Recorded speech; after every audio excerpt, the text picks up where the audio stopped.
Amis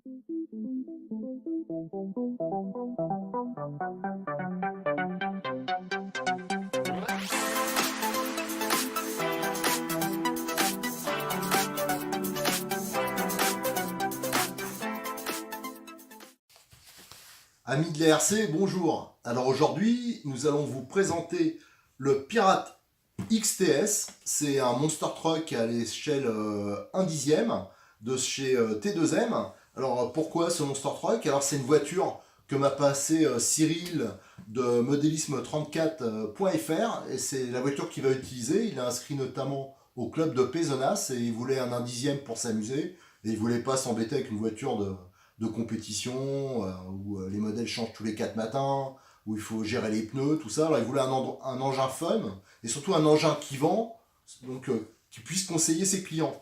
Alors l'avantage de ce type de voiture, c'est que ça passe partout. C'est une carrosserie de monster truck, ça peut se rapprocher aussi des Truggy 1/8, donc avec des gros pneus à chevron. Donc l'avantage, c'est qu'on peut rouler en tout terrain sur de la terre, sur de l'herbe, mais aussi sur du goudron. C'est vraiment utilisable partout. Et là, au moins, on craint pas l'usure. Et avec la carrosserie de truck, ça permet aussi d'adapter, si on le veut, par la suite, d'autres types de carrosseries. Et c'est un petit côté fun, ça saute partout. Même si la piste est défoncée, avec les pneus, ça absorbe bien les ondulations. Alors, on peut voir sur les côtés de la boîte, alors je sais pas si de votre côté vous pouvez voir, c'est une voiture donc qui est équipée d'un gros moteur. C'est un moteur à charbon pour cette version, qui existe aussi en brushless. Donc c'est un moteur de type 550, donc c'est un gros moteur à charbon 15 tours, donc ça devrait avoir beaucoup de couple. Voilà, c'est donc bien sûr un RTR. On va ouvrir la boîte ensemble. Alors je vais découvrir avec vous, comme d'habitude. Donc on peut voir la voiture, elle est bien emballée, il y a un film plastique autour. Donc on va la sortir. Donc il y a plusieurs boîtes autour, on regardera un peu ce qu'il y a dedans.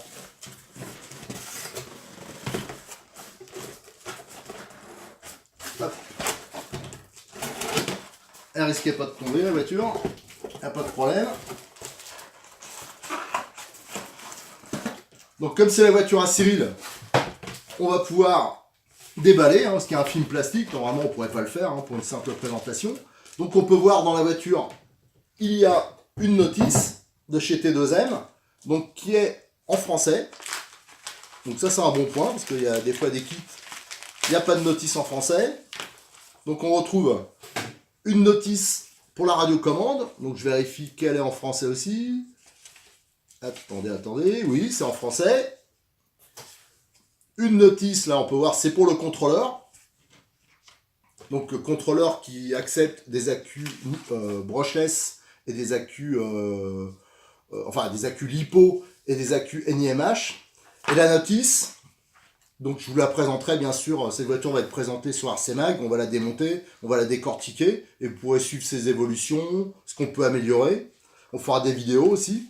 Alors la notice est bien complète, avec tous les réglages en français, la liste des pièces. Voilà. Quant à la voiture, donc il y a le petit film plastique de protection de la carrosserie, qu'on va retirer. Et donc vous avez une carrosserie de truck. Ça ressemble pas mal quand même aux carrosseries qu'on a sur les Truggy. C'est à peu près la taille d'un 1/8. Donc c'est aussi l'avantage, c'est des voitures pas chères, mais qui peuvent évoluer sur des voitures, sur des pistes prévues pour des tout-terrain 1/8. Voilà, donc la carrosserie, la décoration, elle est assez sympa. On va retirer la carrosserie. Donc c'est tenu par 4 plots.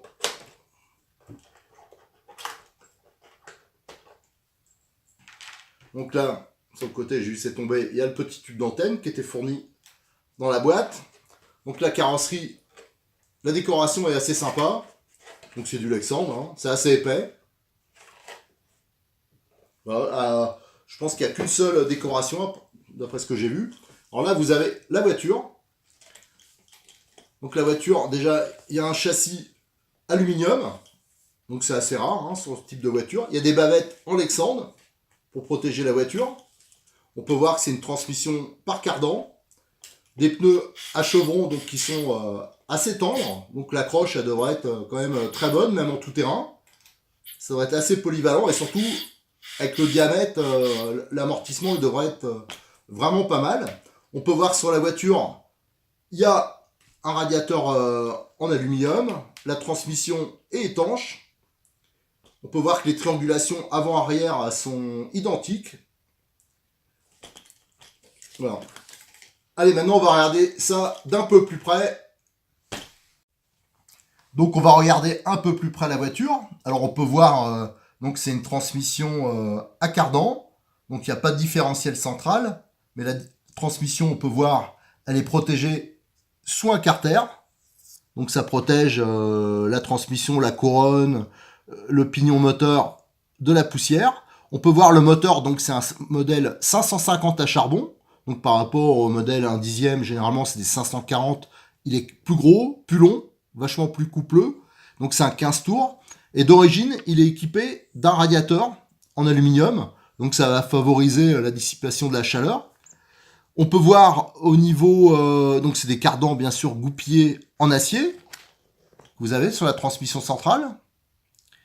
Donc on peut voir la partie radio est dans une boîte de protection. Alors c'est pas vraiment étanche, mais le contrôleur il est censé être étanche sur cette voiture. On voit l'interrupteur ici qui permet la mise en marche et aussi la programmation du contrôleur. Contrôleur donc qui peut marcher avec des NIMH ou alors avec des accus LiPo. On peut voir ici le cerveau de direction qui est couché à plat, donc qui est bien accessible. Alors ça tire bien droit, donc ça devrait bien le préserver. Et c'est équipé de pas inversés, ce qui est assez rare sur des RTR, surtout des voitures de ce prix. D'ailleurs, des pas inversés, il y en a partout. Hein. Là, vous pouvez voir sur essieu arrière ou à l'avant. Pour le pincement, on peut donc régler le pincement à l'avant et à l'arrière. Donc on peut voir ici la platine du souffle-cerveau qui est en aluminium. La barre Ackermann pour la direction. Qu'est-ce qu'on peut regarder de l'autre côté? On peut voir donc l'accu, donc qui est posé à plat. Donc on va le retirer, on va regarder tout de suite ce que c'est. Donc donc ici c'est une version charbon, donc c'est un accu NIMH. Donc c'est un 1800. Voilà, pour débuter, c'est bien. De toute façon, je pense que le magasin modélisme34.fr, il m'a déjà dit qu'il allait proposer des versions. Si vous voulez un accu plus important, si vous voulez un chargeur qui est mieux, il va proposer plusieurs versions pour adapter à votre budget et à ce que vous voulez faire. Donc ça, c'est intéressant parce que ça évite d'avoir voilà, un accu qu'on veut pas, si on veut tout de suite quelque chose d'un peu mieux, ou si on veut directement l'alimenter en lipo. Alors en lipo, l'avantage c'est que vous aurez plus d'autonomie et aussi il y aura un peu plus de patates. Voilà, vous allez gagner en puissance. Donc ça peut être intéressant de le passer en version lipo d'entrée pour ceux qui souhaitent. Voilà, donc c'est maintenu par deux sangles. Voilà. Alors au niveau des cellules, vous pouvez voir qu'elles sont assez énormes. Donc ça doit être assez balèze, hein. C'est des gros différentiels. Vous avez donc des amortisseurs hydrauliques. Donc je pense que c'est des corps quand même en plastique, mais ils sont assez gros, c'est des gros volumes. Donc un réglage par molette. Vous avez les supports de carrosserie qui sont réglables en hauteur. On peut voir ici le système de réglage. Vous avez des plots, donc on peut adapter plusieurs types de carrosserie. Alors on voit qu'il y a de la marge pour monter les plots. D'ailleurs, ce qui sera intéressant, Modélis 34 commercialise des carrosseries coccinelles. Ça peut être vraiment intéressant de voir si on peut en monter une dessus, ce sera assez fun. On a la même chose sur le train arrière. On peut voir, hein, ils sont très semblables, hein, c'est les mêmes triangles. Donc ça, c'est bon pour le stock de pièces détachées. Voilà. On peut voir les renforts de cellules derrière, ils sont en aluminium aussi. Voilà. Vous avez le châssis. Donc comme je disais tout à l'heure, il est entièrement en aluminium nervuré. Il est plié comme sur les TT1 8e. Il est plié devant pour mieux passer les sauts. On peut voir ici que la cellule, voilà, il y a une empreinte. Ça permet de bien la maintenir en place, de bien la centrer. Alors ça facilite le montage et ça la rend plus résistante aussi en cas de choc. On voit que les triangles, ils sont surdimensionnés aussi. Alors visiblement, ce sera vérifié, mais visiblement, c'est les mêmes à l'avant et à l'arrière. Là, vous avez un pare-choc type Monster. mais aussi c'est un peu le même genre qu'on retrouve sur les short courses. Alors on peut voir ici qu'il y a un système de déformation ici. Voilà, en cas de choc, vous voyez, il est assez souple et c'est cette partie-là qui se déforme. Donc là, je peux dire que celui-là, avant de le casser, il faudra quand même y aller. Les amortisseurs, quand même, ils sont bien protégés aussi, hein, parce que vous voyez qu'ils sont pris des deux côtés sur les supports. Alors, c'est pas réglable en haut, mais en bas, on peut voir qu'il y a deux positions pour le réglage des amortisseurs. Bon, enfin, sur ce type de voiture, c'est quand même moins important. Au niveau suspension, on voit que d'origine, ça a l'air quand même fort correct. Mais là-dessus, c'est beaucoup les pneus qui participent à l'amortissement. Alors, on peut voir, ils sont très souples, hein. Donc ça, c'est un plus. Alors, on va démonter une roue. Alors, il faut une clé de 7. Voilà, ça c'est donc classique à cette échelle. Voilà. Et là, vous avez donc la roue, on va regarder, hein, c'est un moyeu de 12, hein, habituel dans la catégorie. Donc ça veut dire ça, notamment le magasin, il propose aussi des moyeux aluminium qui sont pas chers, qui doivent pouvoir monter là-dessus. Bien que c'est pas sûr, parce que je vois qu'ils sont plus larges qu'à l'habitude. Mais là, je vais pas trop tirer dessus, mais on peut voir que c'est sur roulement. De toute façon, la voiture est vendue pour être entièrement sur roulement. On voit que c'est des cardans CVD à l'avant. À l'arrière, par contre, c'est des cardans... On voit pas bien, mais je pense que c'est plutôt des cardans goupillés. Mais à l'avant, on voit que le train avant est quand même assez intéressant. Un système d'étrier, des pas inversés, donc. On voit que les fusées sont réversibles droite-gauche. Hein, il y a la patte des deux côtés. Donc ça aussi, c'est bon pour le stock de pièces détachées. Hein. Ça fait toujours des économies, hein, d'avoir les mêmes triangles à l'avant, les mêmes triangles en haut. Ça, c'est vraiment pas mal. On va démonter, pour voir la mécanique, on va démonter la boîte du récepteur. Alors, je regarde. Apparemment, il y a une vis ici. Ça, je vous dis, on n'a rien démonté avant. Donc, on ne connaît pas, on découvre en même temps que vous. Voilà, alors, c'est une prise DIN, hein, sur cette voiture. Donc ça, c'est pas mal parce que si vous montez des lipos, il n'y aura pas de modif à faire. Les lipos, généralement, c'est directement avec cette prise. Alors, le boîtier... je sais pas trop comment ça tient. Apparemment, il y a des ergots. Alors, on voit ici, donc c'est un contrôleur. Donc, c'est un contrôleur qui accepte 2S et 3S. Bon, vous voyez, ils ont mis du double face un peu, mais c'était pas bien collé. C'est venu avec, mais le principal, c'est qu'il participe à l'amortissement au fond du boîtier. Donc, c'est pas marqué, mais si... Alors, là, ici, vous avez les indications. Donc, c'est un classique 1040. Hein, c'est un contrôleur d'origine Obi-Wing qui est très connu. Et donc, vous pouvez... Il va jusqu'à 3S en lipo. Et on règle, en fin de compte, son passage en lipo avec ces petites barrettes qu'on déplace. Donc vous avez ici le schéma. Donc ça, on vous l'expliquera sur l'article sur RC Mag. Donc c'est très simple. Alors j'ai vu des vidéos, j'avais un peu regardé cette voiture, des vidéos sur internet assez étonnantes. Il y en a qui présentent la voiture et sans faire le changement de barrette, ils changent de type d'accu. Ils passent de LiPo à NiMH. Et après, je vois qu'ils s'étonnent que ça chauffe. Non, il faut vraiment respecter les réglages qui sont indiqués sur le contrôleur. Faut pas s'amuser à faire ça n'importe comment. C'est pour ça que c'est important d'aller dans des magasins qui vous conseillent bien ou bien regarder les vidéos, les explications. Parce que je pense qu'il y a beaucoup de gens qui ont des problèmes ensuite à cause de mauvaises manipulations. Voilà, donc au niveau... ça, on remettra ça plus tard en place parce que, à vrai dire, ça s'emboîte ici et ici. C'est le genre de truc qu'il ne faut pas démonter tous les 4 matins. Si on peut voir que c'est quand même pas mal fait parce que ici, il y a l'emplacement pour l'interrupteur du contrôleur. Alors ici, c'est la partie interrupteur. Et ici, c'est pour les réglages. Vous avez le petit bouton, normalement, ici, pour les réglages. Mais je pense qu'il n'y est pas parce que, normalement, il n'y a pas besoin de ça avec ce type de contrôleur.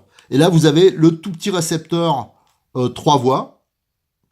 Voilà, qui est vraiment tout petit. Alors, bien sûr, quand vous montez le boîtier, faites attention de ne pas coincer les fils. Parce que là, on voit que c'était un peu coincé, c'est un peu pincé. Donc ça, il faut faire attention. Il faudra, quitte à faire une vérification avant de rouler. Il faut mieux tout vérifier avant de rouler. Alors, cette voiture, on la démontera, je la démontrerai complètement. Je vais vous faire une présentation ce soir, c'est mag. Avant, il reste un dernier point. c'est de voir la petite boîte avec la radio. Donc là, on va voir la boîte où il y avait la radio. Donc déjà, on va commencer par cette petite boîte. Qu'est-ce qu'il y a là-dedans? Ah, le chargeur. Donc c'est un chargeur qui, je pense, ne charge que... Alors ce sera vérifié, hein, je vous confirmerai sur la présentation sur RC Mag, mais c'est normalement uniquement, je pense, pour les accus NiMH. Voilà. Alors je le rappelle, hein, il va avoir de proposer des versions avec des chargeurs qui sont déjà beaucoup mieux et qui vous permettront de mieux préserver vos accus et d'être surtout polyvalent. Ça veut dire de charger, par exemple, si vous voulez charger votre radio, des accus LiPo, des accus NiMH, et qui vous permettront aussi, si vous progressez dans le modèle réduit, que vous prenez des modèles plus performants, de ne pas être bloqué. Voilà. Bon, mais il a le mérite d'exister et d'être présent dans la boîte, parce que c'est quand même une voiture qui est très bon marché. Donc la radiocommande. Donc c'est une radiocommande. Alors pareil, ça sera à vérifier. C'est une radiocommande. Alors déjà le bon point, parce que souvent dans les radios bas de gamme, c'est pas des volants en mousse, c'est en plastique. Là c'est en mousse. Au niveau de la dureté, c'est correct, c'est bien souple, il n'y a pas de problème. La prise en main est correcte. Je regarde s'il y a une prise de charge. Non. Donc combien? Alors, ça par contre, je regarderai.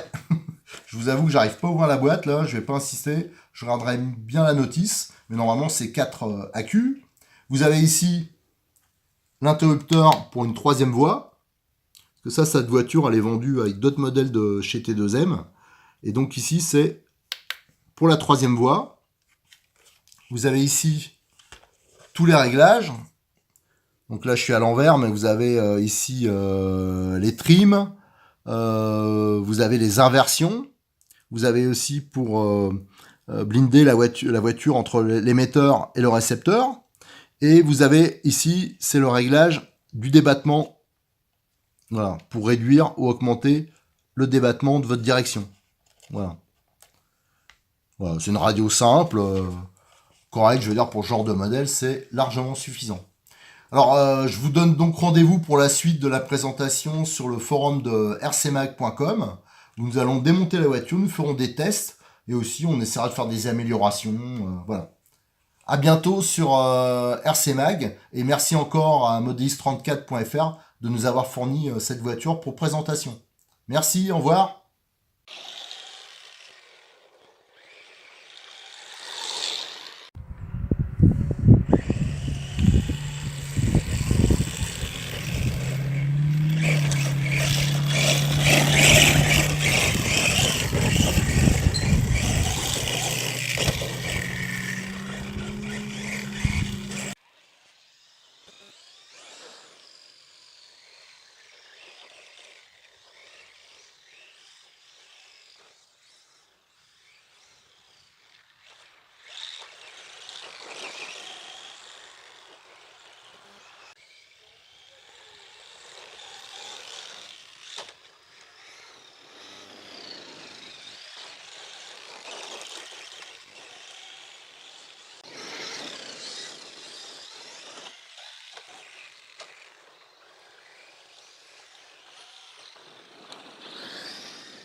c'est le triangle que j'avais rafistolé déjà.